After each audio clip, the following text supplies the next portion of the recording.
Adam, welcome to the show. How are you? I am wonderful, Annie. Thank you so much for having me. Julie, good to see you. So you started speaking on these stages. You're getting Yep, paid. You got to the area manager position. I'm yep, curious. Then, how did the whole financial literacy and yes, financial coaching piece come into play?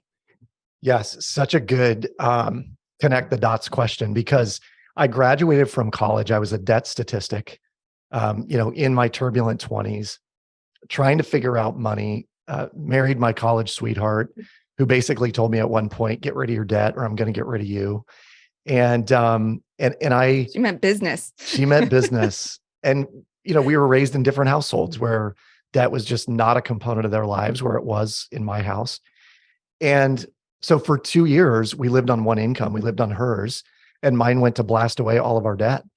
And we got rid of student loans, car loans, credit cards, consumer debt. And all we had was a mortgage by the time we were 26.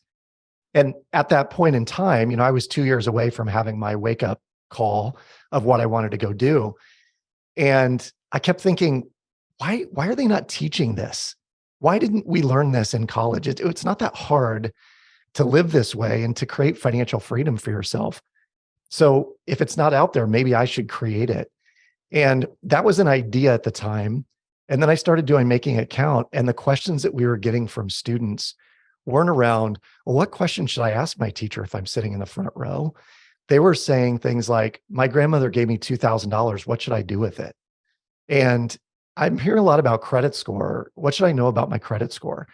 And it was there that it just like solidified for me that what was truly needed was a money program in that environment that was fun and exciting and consumable for a college audience. And that's what I set about building. And so, I bet for 12 to 18 months, I was mulling over what should this program be? And I was crafting the idea of how do you win the money game, this game that we all play with money? What are the rules and how do you play by the rules? And that ended up being the first book called Winning the Money Game. And the program called The Money Game that ended up getting delivered on like 750 college campuses. So would you say that, so you're saying buy the home and then try to pay it off within a short period of time. Could we also say that a good strategy might be to not buy a house until you have the ability to buy it in all cash? What do you think about that strategy? There's so many people out there today, Julie, that I think are they're in a rental situation and they're maybe lamenting, oh gosh, I really want to buy a place and I'm going to get priced out of the market and all of that. Mhm. I think you're 100% correct. We could make the case that people could wait until they're liquid enough to then go buy the house that they want. Mhm.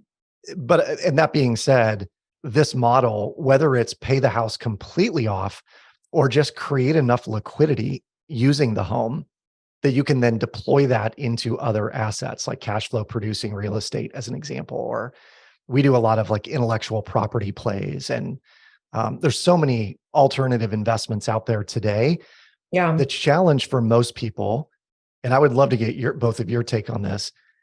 There's so much out there today that requires a 50 or 100,000 or more investment. And I would say the vast majority of consumers don't have that lying around. It's almost like there isn't an income problem. There's a liquidity problem for most people. And the liquidity is the challenge. Using the shred method will begin to free up some of that liquidity that would allow you then to get into the kind of investments that Goodegg provides.